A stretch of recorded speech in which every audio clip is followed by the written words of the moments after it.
모든 인생의 주인 되시는 하나님 아버지, 푸르른 성장의 계절을 시작하게 해주심에 감사드립니다. 한 주간 동안 성령께서 저희들 안에 거주하시면서 바르고 의로운 길로 인도하여 주심에 또한 감사를 드립니다. 예수님의 보혈 안에서 하나님의 부르심에 응답하여 이 시간 주님 앞에 섰습니다. 성령님께서 우리의 생각과 마음을 인도하여 주시사 주님의 마음을 기쁘시게 하는 예배를 드릴 수 있도록 도와주시기를 조용히 간구합시다.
은혜와 사랑이 충만하신 하나님, 모든 것이 부족한 저희를 예배의 자리로 불러주시니 감사를 드립니다. 예배 안에서 허물 많고 연약한 저희를 사랑하사 하나님의 자녀 삼아주시니 그 은혜에 또한 감사를 드립니다. 거룩한 주일을 맞아 주의 백성들이 각자의 자리에서 하나님을 예배하오니 기쁘게 받아주시옵소서. 긍휼이 풍성하신 하나님, 지난 한 주간의 삶을 고백합니다. 하나님께 받은 큰 은혜를 감사하며 표현하고 나누며 살아야 했지만 저희는 여전히 세상이 주는 쾌락과 즐거움을 탐하며 살아갔음을 고백합니다.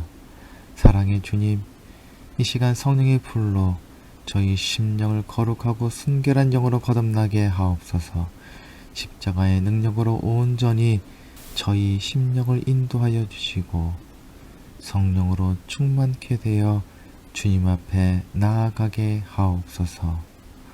세상을 창조하신 하나님 아버지, 인간의 탐욕과 교만으로 무분별하게 자연 환경이 파괴되고 생태계의 수많은 생명들이 사라져가는 안타까운 현실을 깨닫게 하옵소서. 코로나를 비롯한 전염병 확산, 지구 환경의 오염이 심각한 세태에 저희로 자연과 인간은 생명의 한 공동체임을 알게 하옵소서. 그래서 세상을 회복하고 보존하는 청지기의 사명을 감당하게 하옵소서. 이 땅의 위정자와 백성들이 더불어 하나님의 지혜와 능력을 덧입게 하옵소서. 생명 살림을 감당하는 하나님의 자녀로 서게 하시어 자연을 보호하고 생명을 보존하며 살리게 하옵소서. 이 시간 예배 가운데 하나님의 말씀을 나누고자 합니다. 살아있는 생명의 말씀이 예배에 참석한 모든 심령 가운데 전해지게 하옵소서. 저희 마음의 문을 여시사 하나님이 주시는 지혜를 새기게 하시고 지혜를 실천할 수 있는 명철을 또한 허락하여 주옵소서. 이한 공동체 식구들의 간절한 기도마다 응답하여 주시사 하늘의 복을 누리게 하시고 주님이 세워주신 문봉 제빵소도 더욱 흥하게 하옵소서. 이 모든 기도를 우리 구주 예수 그리스도의 이름으로 기도하옵나이다. 아멘.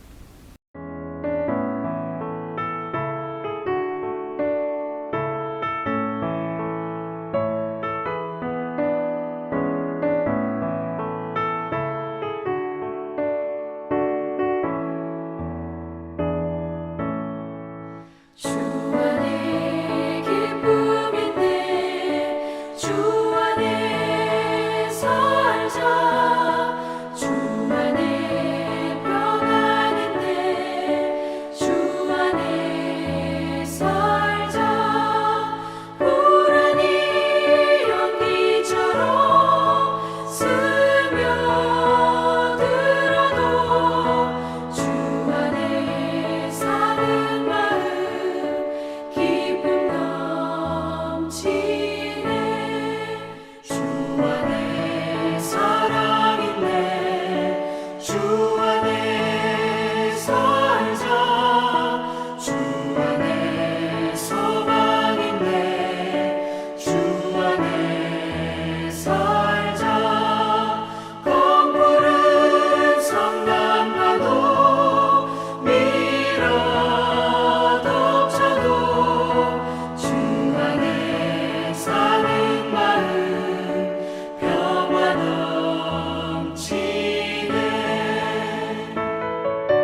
오늘 저희에게 주시는 하나님의 말씀은 마가복음 4장 26절부터 34절까지의 말씀입니다. 예수께서 또 말씀하셨다. 하나님 나라는 이렇게 비유할 수 있다.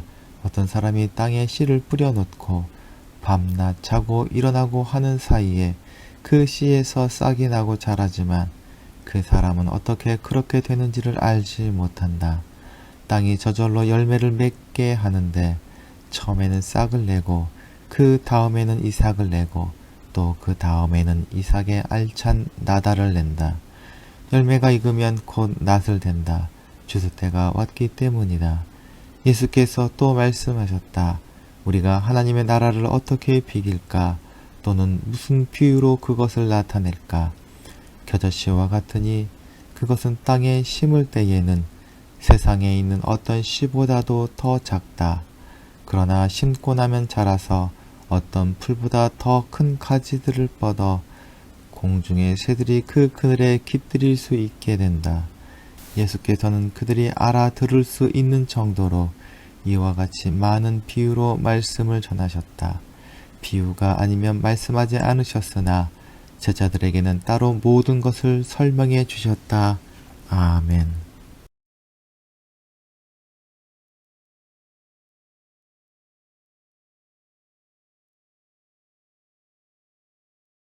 오늘 본문은 예수님께서 하나님 나라에 대해서 사람들에게 이야기하시는 장면입니다. 하나님 나라가 무엇인지 이해하기란 쉽지 않습니다. 교회를 다니지 않는 사람은 물론이고 교인들도 하나님의 나라가 무엇인지 제대로 아는 사람은 드뭅니다. 그러나 예수님께서 이 땅에 오셔서 하신 사역은 하나님 나라를 완성하는 사역이라고 할 수 있기에 하나님 나라를 이해하는 것은 예수님이 누구신지 무슨 일을 하셨는지 알 수 있는 중요한 단서입니다. 먼저 하나님의 나라에 대한 오해부터 시작해서 하나님의 나라를 이야기해보고자 합니다. 역사적으로 많은 사람들은 하나님의 나라를 오해하는 경우가 많이 있었습니다. 리들리 스콧 감독이 만든 영화 중에 킹덤 오브 헤븐이 있습니다. 제목 자체가 하늘나라입니다. 이 영화를 통해서 우리는 과거 잘못된 하나님 나라에 대한 이해가 얼마나 끔찍한 결과를 낳는지 생각해 보게 됩니다. 내용은 십자군 전쟁 중에 예루살렘을 점령한 십자군이 예루살렘을 탈환하려는 이슬람 군대와 싸우는 내용입니다. 이슬람의 살라딘 왕의 공세에 맞서서 주인공 발리아는 예루살렘 성이 아닌 성의 주민을 지키기 위해 싸움을 벌이고 마침내 성을 내주는 조건으로 주민들을 안전한 곳으로 이동시킬 수 있게 됩니다. 영화에서 하나님 나라는 역설적으로 싸움의 이유요, 전쟁을 합리화시키는 명분입니다. 예루살렘이 하나님의 도시가 아니었다면 중동의 전쟁은 일찍 끝나거나 아마 일어나지 않았을지도 모르겠다 생각이 됩니다. 하나님 나라를 잘못 이해하게 되면 이렇게 큰 비극을 낳게 됩니다. 하나님 나라는 사람이 이해할 수 없기에 예수님은 직접적인 설명이 아닌 비유를 가지고 이야기하십니다. 그러나 예수님 당시 사람들은 예수님이 말씀하시는 하나님 나라를 생각할 때 로마 제국을 연상하였으며 이 잘못된 하나님 나라에 대한 오해는 그 후에 수많은 비극을 잉태합니다. 십자군은 유대와 예루살렘을 이슬람으로부터 되찾는 것이 하나님의 나라를 회복하는 것이라 생각하고 끔찍한 전쟁을 일으켰으며 그 후에도 수많은 이단들이 하나님 나라라는 이름으로 세상을 어지럽혔습니다. 근데 중국에서도 홍시취안이란 사람은 자기를 예수님의 동생이라 칭하고 사람들을 모아 태평천국의 난을 일으키게 되는데 이 태평천국이란 말이 하나님이 다스리는 나라라는 뜻입니다. 이 난으로 대략 3천만 명에 가까운 사람이 목숨을 잃었다고 합니다.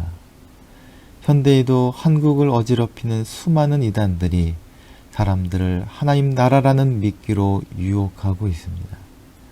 그렇기에 하나님 나라가 무엇인지 올바로 이해하는 것은 바른 신앙생활을 위해 매우 중요한 일입니다. 오늘 본문을 통해서 예수님이 말씀하시는 하나님 나라 이야기를 들어보도록 합시다. 예수님께서는 이 세상에 오셔서 그 무엇보다 하나님 나라를 선포하고 전하는 일에 힘을 쏟으셨습니다. 예수님의 말씀을 이해하고 하신 일들의 의미를 깨닫는 중요한 열쇠가 바로 하나님의 나라입니다. 이토록 중요한 하나님의 나라는 정확히 무엇을 의미할까요?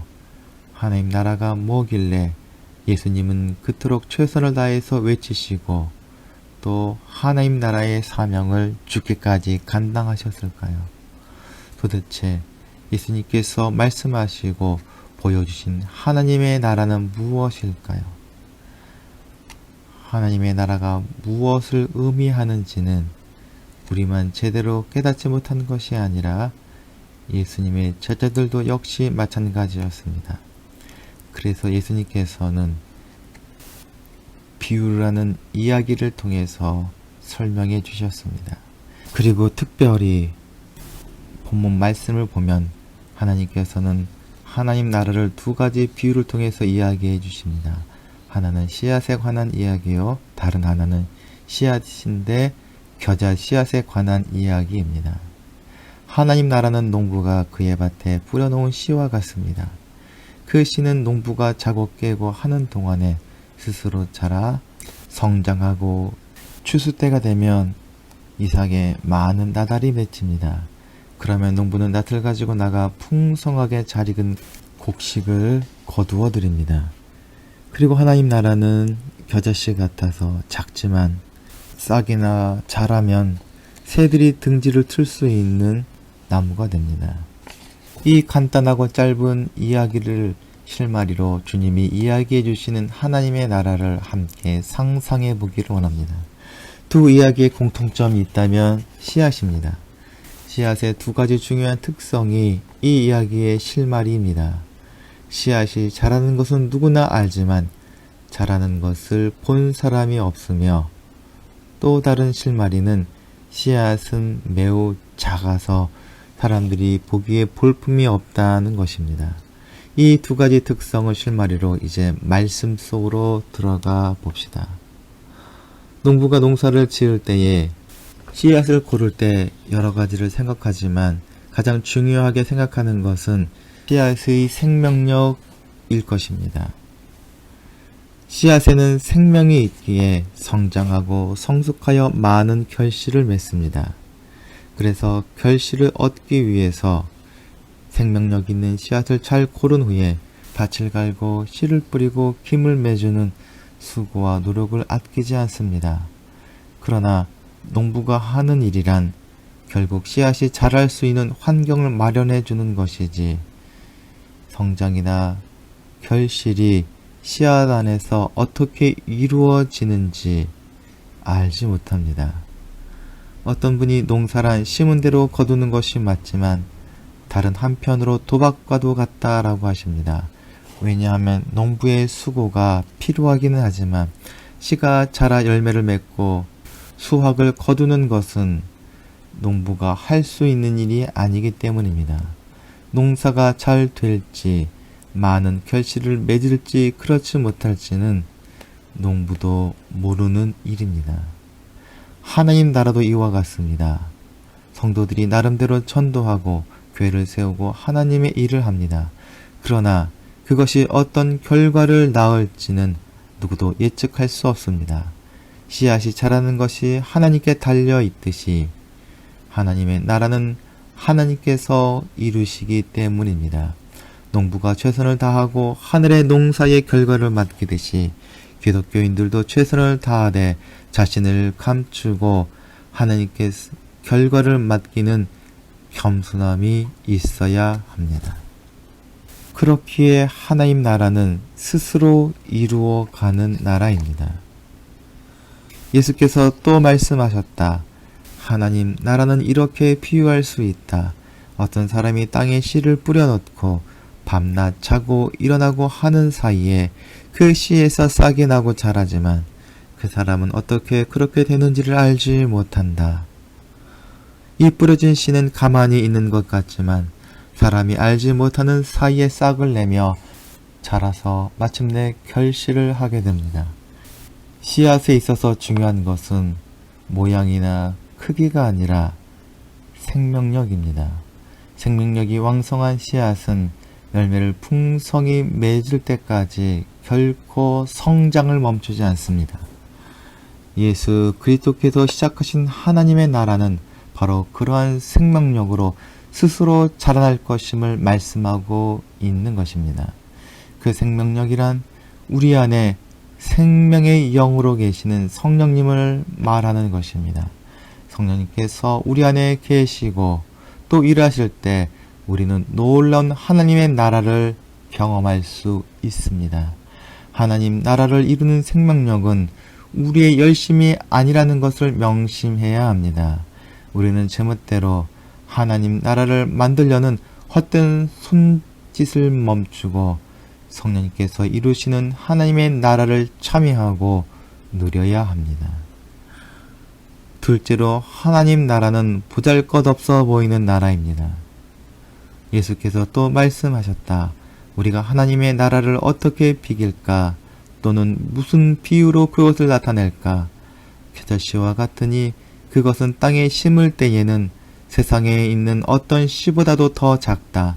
그러나 심고 나면 자라서 어떤 풀보다 더 큰 가지들을 뻗어 공중의 새들이 그 그늘에 깃들일 수 있게 된다.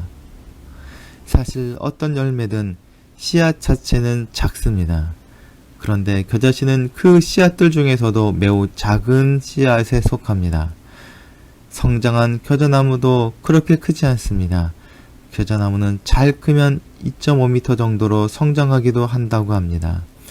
수십 미터 높이까지 자라는 큰 나무들에 비하면 겨자나무는 키 작은 나무에 불과합니다. 그런데 주님께서 겨자나무를 주목하신 것은 새들이 깃들일 수 있을 만한 나무가 된다는 것입니다. 사람들은 종종 눈에 보이는 무엇인가로 쉽게 판단합니다. 좋은 교회와 나쁜 교회를 따지는 기준을 얼마나 크고 화려한 건물을 가졌는지, 교인이 얼마나 되는지를 따지는 경우가 적지 않습니다. 교회를 교회답게 하는 것은 절대로 사람들의 눈에 보이는 그 무엇으로 평가될 수 없습니다. 예수님이 십자가에서 사람의 생명을 살리셨듯이 하나님 나라의 위대함은 생명을 살리는 능력에 있습니다. 이것이 바로 하나님 나라의 생명력입니다. 우리가 하나님의 말씀을 묵상하고 또 기도를 통해서 주님과 가까워져 갈수록 우리가 알지 못하는 사이에 우리 안에 하나님을 향한 마음을 키워가십니다.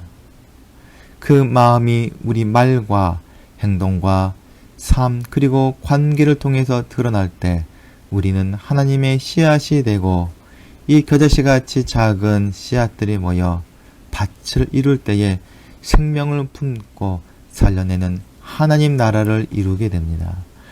이해한 공동체는 이러한 하나님의 나라를 꿈꾸는 공동체가 되기를 소망합니다. 하나님 안에서 새로운 피조물이 되어가는 경험을 하는 이해한 공동체 식구들이 되기를 소망합니다. 우리의 노력과 깨달음으로 새로운 사람이 되는 것은 불가능한 일입니다. 성경이 말하는 바 우리가 새로운 피조물이 되는 것은 그리스도 예수 안에 있을 때에만 일어납니다. 말씀을 통해서 예수님을 알아가고 기도를 통해서 예수님을 묵상할 때에 우리는 새로운 피조물이 됩니다. 아무런 결실도 맺을 수 없는 딱딱한 껍데기를 가진 쭉정이에서 생명을 품은 씨앗으로 변화되는 놀라운 기적을 매일매일 경험하는 사람이 바로 그리스도인입니다. 이해한 공동체에 속한 모든 사람이 그런 기적을 경험하게 되기를 소망합니다.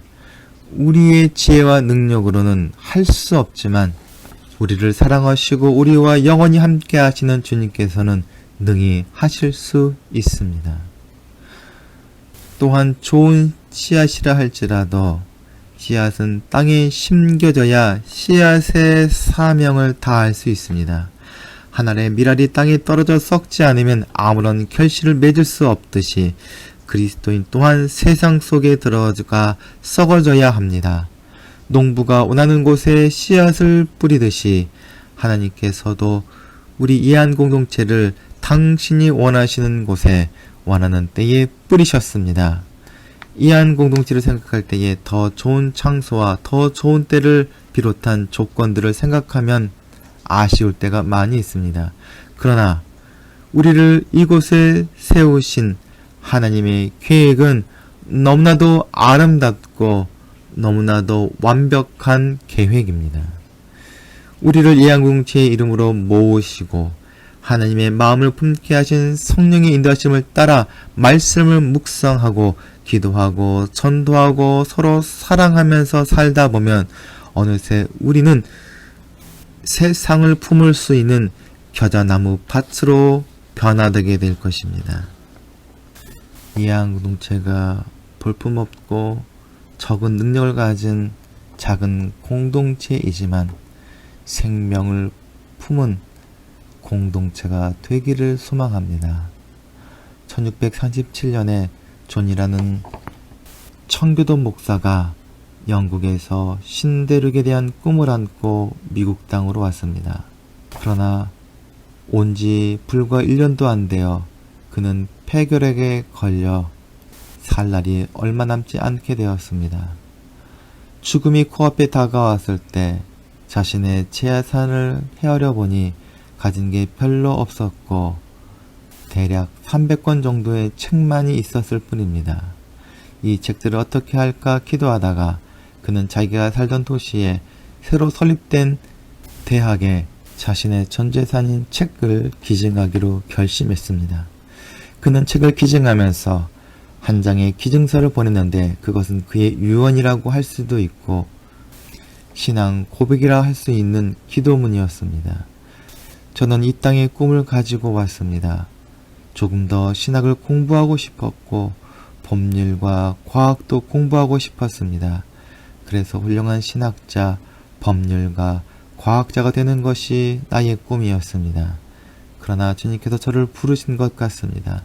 제가 이 땅에서 이루지 못한 꿈을 후학들을 통하여 이루기를 기대합니다. 제가 이 대학에 제공하는 책들을 통해 훌륭한 신학자, 훌륭한 과학자, 훌륭한 법학자들이 길러져서 이 땅을 풍성하게 하고 인류에 공헌하는 위대한 거인들이 나타나게 될 것을 기대합니다.